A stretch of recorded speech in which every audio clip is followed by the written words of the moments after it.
Тук що Хелоуин мина и аз съм изключително изненадан от това колко ниска културна зрялост има средностатистическият българин.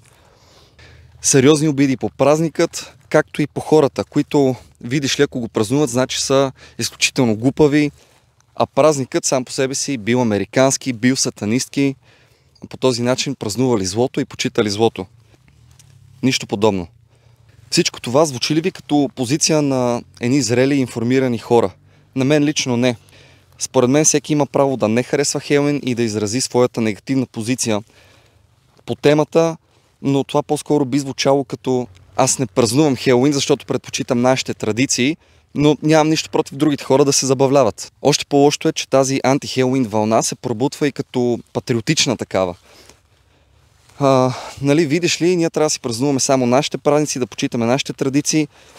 Нищо, че голяма част от тях всъщност са езически и са в разрез с християнската вяра. Не забравяме, че все пак българският народ е християнски такъв. Днес ще видим дали тези хора говорят пълни глупости, спойлер, да, и ще видим дали всъщност честването на Хелоуин в България е нещо чак толкова лошо.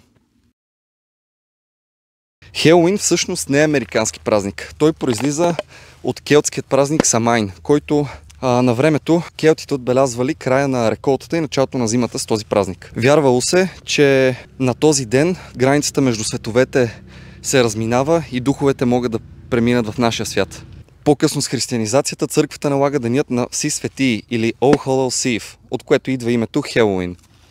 Всъщност, откъде идва цялата американизация и комерциализация на този празник? С времето, през 20 век особено в Америка, този празник се превръща в поп-културен феномен. С костюми, тикви, забавления.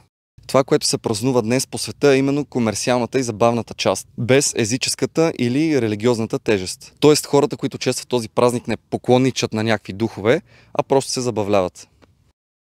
У нас негативните реакции по случай Хелоуин често не са против самия празник, а против американизацията като цяло. Много възрастни виждат в това символ в вкарването на нещо чуждо и изместване на нашето. Само че в действителност младите избират Хелоуин не измествайки нещо българско, а просто вкарват нещо допълнително.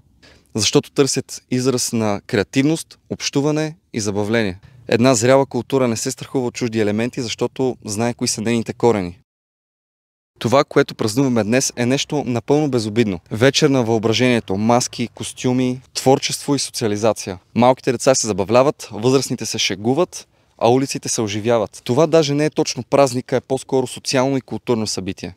Ако трябва да обобщим в едно изречение, днес Хелоуин не е нито национален, нито религиозен празник, нито езически всъщност. То е просто едно културно и социално събитие и е израз на въображение. Няма никакво противоречие между това да го отбелязваш и да почиташ българските традиции. Като цяло хора, съвет от мен, забавлявайте се повече и не си налагайте толкова мнението на чуждото.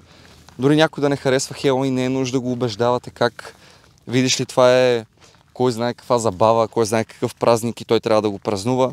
И обратното, ако не харесвате Хелоуин, не е нужно да обиждате хората, да обиждате празника. Най-малкото поне информирайте се, защото се говорят неща от сорта на това, че Хелоуин е американски празник, че почита сатаната, почита дявола и всякакви други глупости, които просто не са така. Не търсете винаги лоша страна на нещата, защото не всичко е толкова сериозно. Чао!